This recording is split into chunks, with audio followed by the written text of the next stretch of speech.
Ang unang sulat ni Pablo kay Timoteo. Unang kabanata. Mula kay Pablo na apostol ni Kristo Jesus, ayon sa utos ng Diyos na ating tagapagligtas, at ni Kristo Jesus na ating pag-asa. Kay Timoteo na tunay kong anak sa pananampalataya. Sumaiyo nawa ang pagpapala, habag at kapayapaan buhat sa Diyos Ama at kay Kristo Jesus na ating Panginoon. Gaya ng itinagubiling ko sa iyo, bago ako pumunta sa Macedonia, ibig kong manatili ka sa Efeso upang sabihan mo ang ilang tao diyan na huwag magturo ng maling aral at huwag nilang pag-aksayahan ng panahon ng mga alamat at mahabang taalaan ng mga angkan. Yan ay pinagmumulan lamang ng mga pagtatalo at hindi nakakatulong sa tao upang matupad ang plano ng Diyos sa pamamagitan ng pananampalataya. Ang layunin ng tagubiling ito ay upang magkaroon kayo ng pag-ibig na nagmumula sa pusong dalisay, malinis na budhi at tapat na pananampalataya. May ilang tumalikod sa mga bagay na ito at nalulong sa walang kabuluhang pakikipagtalo. Ibig nilang maging tagapagturo ng kautusan, gayong hindi naman nila nauunawaan ang kanilang sinasabi at ang kanilang ipinagpipilitang ituro. Alam naman natin ang kautusan mabuti kung ginagamit sa tamang paraan. Alalahanin nating ang kautusan ay hindi ginawa para sa mabubuting tao, kundi para sa mga walang kinikilalang batas at mga kriminal, para sa mga hindi kumikilala sa Diyos at mga makasalanan, para sa mga lapastangas sa Diyos at walang hilig sa kabanalan, para sa mga mamamatay tao at pumapatay ng sariling ama o ina. Ibinigay rin ang kautusan para sa mga mahihilig sa kahalayan at nakikiapid sa kapwa lalaki, para sa mga kidnapper, para sa mga sinungaling, at mga saksing hindi nagsasabi ng totoo. Ang kautusan ay ibinigay para sa lahat ng mga sumasalungat sa mabuting aral.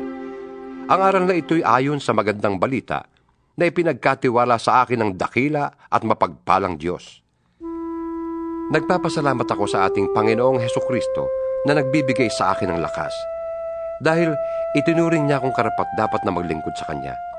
Kahit na noong unay nilapastangan, inusig at nilait ko siya. Sa kabila nito'y nahabag sa akin ng Diyos, sapagkat hindi ko nalalaman ang aking ginagawa noong ako'y hindi pa sumasampalataya. Sumagana sa akin ang kagandahang loob ng ating Panginoon at ipinagkaloob niya sa akin ang pananampalataya at pag-ibig na natatagpuan sa ating pakikipag-isa kay Kristo Jesus. Totoo ang pahayag na ito at dapat paniwalaan ng lahat, na si Kristo Jesus ay dumating sa sanlibutan upang iligtas ang mga makasalanan, at ako ang pinakamasama sa lahat. Ngunit akong pinakamasama ay kinahabagan upang ipakita ni Kristo Jesus kung gaano siya katiyaga at maging halimbawa ito sa mga sasampalataya at bibigyan ng buhay na walang hanggan. Purihin natin at walhatiin magpakailanman ang iisang Diyos, Haring walang hanggan, walang kamatayan at di nakikita. Amen. Timoteo, anak ko, ang mga bagay na ito'y itinatagubilin ko sa iyo ayon sa mga pahayag na sinabi tungkol sa iyo, upang sa pamamagitan ng mga ito ay masigla kang makipaglaban. Nataglay ang matibay na pananampalataya at malinis na budhi. May mga taong hindi sumunod sa kanilang budhi, at dahil dito, ang pananampalataya nila ay natulad sa isang barkong nawasak. Kabilang sa mga iyon sina Himeneo at Alejandro. Kaya ipinaubaya ko na sila kay Satanas upang matigil na kanilang paglapastangan sa Diyos. Ikalawang kabanata. Una sa lahat, ipinapakiusap kong idulog ninyo sa Diyos ang inyong mga kahilingan, panalangin, pagsamo, at pasasalamat para sa lahat ng tao, at para sa mga hari at may kapangyarihan, upang tayo makapamuhay ng tahimik, payapa, marangal, at may kabanalan. Yan ang mabuti at nakalulugod sa Diyos na ating tagapagligtas. Ibig niyang ang lahat ng tao ay maligtas at makaalam ng katotohanan ito. Iisa ang Diyos at iisa ang tagapamagitan sa Diyos at sa mga tao, ang taong si Kristo Jesus, na naghandog ng kanyang buhay upang tubusin ang lahat. Ang katotohanan ito ay pinatunayan sa takdang panahon. Dahil dito, ako'y pinili upang maging tagapangaral, apostol, at tagapagturo ng pananampalataya at katotohanan ito sa mga hintil. Totoo ang sinasabi kong ito at hindi ako nagsisinungaling. Ibig kong ang mga lalaki sa lahat ng dako ay manalangin ng may malinis na puso, walang sama ng loob at galit sa kapwa. Ang mga babae naman ay dapat maging mahinhin, maayos at maingat sa pananamit at ayos ng buhok. Ang maging hiyas nila'y hindi ang mamahalin at mararangyang damit, mamahaling alahas na ginto o perlas. Sa halip, ang maging gayak nila ay mabubuting gawa, gaya ng nararapat sa mga babaeng itinuturing na makadiyos. Ang babae ay kailangang tumahimik sa panahon ng pagpupulong ng iglesia at lubos na pasakop. Hindi ko sila pinapayagang magturo o mamuno sa lalaki, kundi dapat silang tumahimik, sapagkat si Adan ang unang nilalang bago si Eva. At hindi si Adan kundi si Eva ang nadaya at nagkasala. Ngunit maliligtas ang babae sa pagsisilang ng sanggol kung magpapatuloy siya sa pananampalataya, pag-ibig, kabanalan at maayos na pamumuhay. Ikatlong kabanata. Totoo ang pahayag na ito, na ang nagnanais na maging tagapangasiwa sa iglesia ay naghahangad ng mabuting gawain. Kaya nga, ang isang tagapangasiwa ay kailangang walang kapintasan. Isa lamang ang asawa, marunong magpigil sa sarili, maingat, kagalang-galang, bukas ang tahanan sa iba, at may kakayahang magturo. Hindi siya lasenggo, hindi marahas, kundi mahinahon, hindi mahilig makipag-away, at hindi maibigin sa salapi. Dapat, mahusay siyang mamahala sa sariling pamilya, iginagalang at sinusunod ng kanyang mga anak. Sapagkat paano siya makapangangasiwa ng maayos sa iglesia ng Diyos kung hindi niya maiayos ang sarili niyang pamilya? Kailangang siya matagal ng mananampalataya, sapagkat kung hindi, baka siya maging palalo at mapahamak na gaya ng dyablo. Bukod dito, kailangang siya may mabuting patotoo sa paningin ng mga hindi sumasampalataya upang di siya mapintasan at hindi mahulog sa bitag ng dyablo. Ang mga tagapaglingkod naman ay dapat ding maging kagalang-galang, tapat mangusap, hindi lasenggo, at hindi sakim sa salapi. Kailangan sila'y tapat sa pananampalataya na ating ipinapahayag at may malinis na budhi. Kailangang subukin muna sila, at kung mapatunayang sila'y karapat-dapat, ay saka sila gawing tagapaglingkod. Gayon din naman, ang mga babaeng tagapaglingkod ay dapat na maging kagalang-galang, hindi tsismosa, mapagtimpi, at matapat sa lahat ng mga bagay. Ang mga tagapaglingkod sa iglesia ay dapat isa lamang ang asawa at maayos mga siwa sa kanyang mga anak at sambahayan. Ang mga tagapaglingkod na tapat sa tungkulin ay iginagalang ng mga tao at buong tiwalang makapagpapahayag tungkol sa pananampalataya kay Kristo Jesus. Umaasa akong magkikita tayo sa lalong madaling panahon. Ngunit isinulat ko ang mga ito upang kung hindi ako makarating agad, ay malaman mo kung anong dapat na maging ugali ng mga taong kabilang sa sambahayan ng buhay na Diyos sa iglesia na haligi at saligan ng katotohanan. Hindi maikakaila na napakadakila ng hiwaga ng ating relihiyon. Siya'y nahayag ng maging tao, pinatunayang matuwid ng Espiritu, at nakita ng mga anghel, ipinangaral sa sanlibutan, pinaniwalaan ng lahat at itinaas sa kalangitan. Ika-4 na kabanata. Maliwanag ang sinasabi ng Espiritu na sa mga huling araw ay iiwan ng ilan ang pananampalataya. Susunod sila sa mga mapanlinlang na espiritu at sa mga turo ng mga demonyo. Ang mga turong ito'y pinalalaganap ng mga taong sinungaling at may mga manhid na budhi. Ipinagbabawal nila ang pag-aasawa at ang ilang uri ng pagkain. Mga pagkaing nilikha ng Diyos upang kaining may pasasalamat ng mga mananampalataya at nakakaunawa ng katotohanan. Ang lahat ng nilikha ng Diyos ay mabuti at walang dapat ipalagay na masama. Sa halip ay dapat tanggaping may pagpapasalamat, sapagkat ang mga ito'y nililinis ng salita ng Diyos at ng panalangin. Kung ituturo mo sa mga kapatid ang mga bagay na ito, ikaw ay magiging mabuting lingkod ni Kristo Jesus. Maipapakita mong pinalakas ka ng mga turo tungkol sa pananampalataya at sa mabuting aral na iyong sinusunod. Huwag mong pag-aksayahan ng panahon ang mga alamat na walang halaga. Sa halip, magsanay ka sa kabanalan. May pakinabang sa pagpapalakas ng katawan. Ngunit ang pagsasanay sa kabanalan ay mapapakinabangan sa lahat ng paraan, sapagkat ito'y may pangako hindi lamang sa buhay na ito ngayon, kundi maging sa buhay na darating. Totoo ang salitang ito at dapat paniwalaan ng lahat. Dahil dito, nagsisikap tayo at naghihirap, sapagkat umaasa tayo sa Diyos na buhay at siyang tagapagligtas ng lahat ng mga tao, lalo na ng mga mananampalataya. Ituro mo't ipatupad ang lahat ng ito. Huwag mong hayaang hamaking ka ninuman dahil sa iyong kabataan. Sa halip, sikapin mong maging halimbawa sa mga mananampalataya sa iyong salita, ugali, pag-ibig, pananampalataya, at malinis na pamumuhay. Habang wala pa ako riyan, iukol mo ang iyong panahon sa pagbabasa ng kasulatan sa harap ng mga tao, sa pangangaral at sa pagtuturo. Huwag mong pababayaan ang kaloob ng Espiritu Santo na ibinigay sa iyo ng magsalita ang mga propeta at ipatong sa iyo ng mga pinuno ng iglesia ang kanilang kamay.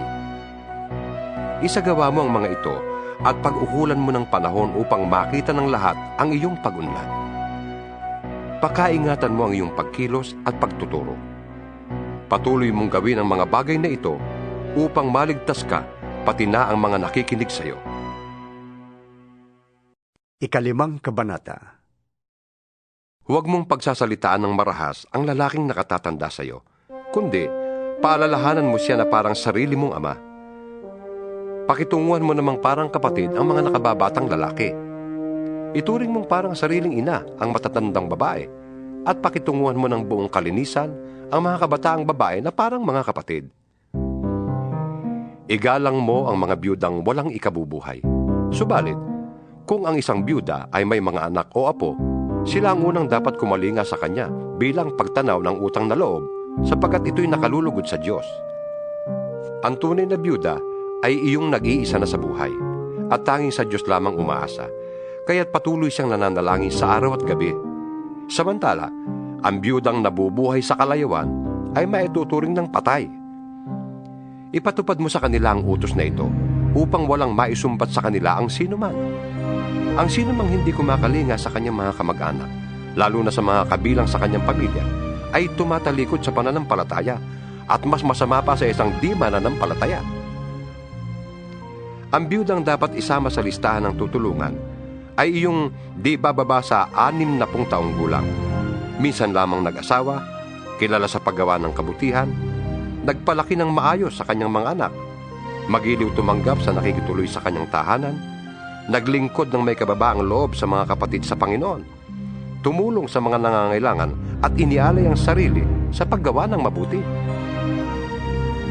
Huwag mong isasama sa listahan ng mga byuda ang mga bata pa, sapagkat kapag nag-aalabag ka nilang pagnanasa, mapapalayo sila kay Kristo at mag-aasawang muli. Sa gayon, nagkakasala sila dahil sa hindi pagtupad sa una nilang pangako kay Kristo. Sila'y nagiging tamad at nag-aaksaya ng panahon sa pangangapit bahay. At sila'y nagiging tsismosa, mahilig makialam sa buhay ng may buhay at madaldal.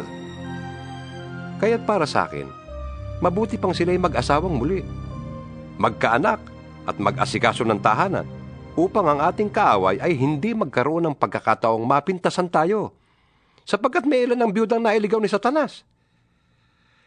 Kailangang alagaan ng babaeng mananampalataya ang mga kamag-anak nilang biyuda, nang hindi sila maging pabigat sa iglesia. Sa gayon, ang aalagaan ng iglesia ay yun lamang mga biyudang walang ibang inaasahan. Ang mga pinunong mahusay mamahala ay karapat-dapat tumanggap ng dobling paggalang, lalo na ang mga masigasig sa pangangaral at pagtuturo ng salita ng Diyos. Sapagkat sinasabi ng kasulatan, huwag mong tatalian ang bibig ng baka habang ginagamit sa pag-iik. Nasusulat din, ang manggagawa ay karapat-dapat bayaran. Huwag mong tatanggapin ang anumang paratang laban sa isang pinuno ng iglesia kung walang patotoo ng 2 o 3 saksi. Pagsabihan mo sa harap ng lahat, ang sino mang ayaw tumigil sa paggawa ng masama para matakot ang iba. Sa harap ng Diyos at ni Kristo Jesus at ng kanyang mga banal na mga anghel, iniuutos kong sundin mo ang mga bagay na ito nang walang kinikilingan o itinatangi. Huwag mong ipapatong agad ang iyong kamay sa sino man upang bigyan ito ng kapangyarihang mamahala. Ingatan mong huwag kang masangkot sa kasalanan ng iba. Manatili kang walang dungis. Huwag tubig lamang ang iyong iinumin. Uminom ka rin ng kaunting alak para sa iyong sikmura at dahil sa iyong madalas na pagkakasakit. May mga taong lantad na ang kasalanan bago pa humarap sa hukuman. At meron din namang ang kasalanan ay huli na kung mahayag. Gayon din naman, may mabubuting gawa na madaling mapansin. Ngunit, kung hindi man mapansin agad, ito'y hindi malilihim habang panahon. Ika-6 na kabanata. Ang mga alipin ay dapat magpakita ng buong paggalang sa kanilang mga amo para walang masabi laban sa pangalan ng Diyos at sa ating mga aral. At kung ang kanila namang amo ay kapwa nila Kristiyano, hindi sila dapat magkulang ng paggalang sa mga ito sa dahilang sila'y magkapatid sa pananampalataya. Dapat pa nga nilang pagbutihin ang kanilang paglilingkod sapagkat ang pinaglilingkuran nila ay kaisa sa pananampalataya at pag-ibig. Ituro mo't ipatupad ang mga bagay na ito. Kung nagtuturo ang sino man ng ibang turo at di sang-ayon sa mga tunay na salita ng Panginoong Hesukristo at sa mga aral tungkol sa kabanalan, siya ay nagyayabang, ngunit walang nalalaman. Sakit na niyang manuligsa at makipagtalo tungkol sa mga salita. Bagay na humahantong sa inggitan, alitan, kutsaan at pagbibintang. Mahilig din siya makipagtalo sa mga taong liko ang pag-iisip at di kumikilala sa katotohanan. Akala ng mga ganitong tao ay paraan ng pagpapayaman ang relihiyon. Kung sa bagay, malaki nga ang mapapakinabang sa relihiyon kung ang tao ay marunong masiyahan. Wala tayong dalang anuman sa sanlibutan at wala rin tayong madadalang anuman pag-alis dito. Kaya, dapat na tayong masiyahan kung tayo'y may kinakain at may isinusuot. Ang mga nagnanasang yumaman ay nauhulog sa tukso at nasisilo sa bitag ng masasamang hangaring magtutulak sa kanila sa kamatayan at kapahamakan. Sapagkat ang pag-ibig sa salapi ay ugat ng lahat ng kasamaan. Dahil sa paghahangad na yumaman, may mga taong nalalayo sa pananampalataya at nasasadlak sa maraming kapighatian. Ngunit ikaw na lingkod ng Diyos, umiwas ka sa mga bagay na ito. Sikapin mong mamuhay ng matuwid, may kabanalan, pananampalataya, pag-ibig, pagtitiis at kahinahunan. Ipaglaban mo ng puspusan ng pananampalataya. Manangang kang mabuti sa buhay na walang hanggan dahil diyang katinawag ng Diyos nang ipahayag mo sa harap ng maraming saksi ang iyong pananalig kay Kristo. Iniuutos ko sa iyo, sa ngalan ng Diyos na nagbibigay buhay sa lahat, at sa harap ni Kristo Jesus na nagbigay ng mabuting patotoo kay Poncio Pilato. Sundin mong mabuti ng may katapatan ang mga iniutos sa iyo hanggang sa pagbabalik ng Panginoong Hesukristo. Siya'y darating sa panahong itinakda ng mapagpala at makapangyarihang Diyos, Hari ng mga hari at Panginoon ng mga Panginoon. Siya lamang ang walang kamatayan at nananatili sa liwanag na di matitigan. Walang taong nakakita o makakakita sa Kanya. Sa Kanya ang karangalan at kapangyarihang walang hanggan. Amen. Ituro mo sa mayayaman na huwag silang magmamataas at huwag silang umasa sa kayamanang lumilipas, kundi sa Diyos na masaganang nagbibigay ng lahat ng ating kailangan upang tayo'y masiyahan. Turuan mo silang gumawa ng mabuti at magpakayaman sa mabuting gawa.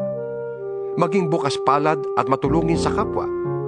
Sa gayon, makakapag-impok sila para sa matatag na hinaharap at makakamtan nila ang tunay na buhay. Timoteo, pakaingatan mo ang ipinagkatiwala sa iyo. Iwasan mo ang mga usapang walang kabuluhan at ang likong pangangatwiran. Dahil sa kanilang pagmamarunong, may mga taong nalihis sa pananampalataya. Pagpalain nawa kayo ng Diyos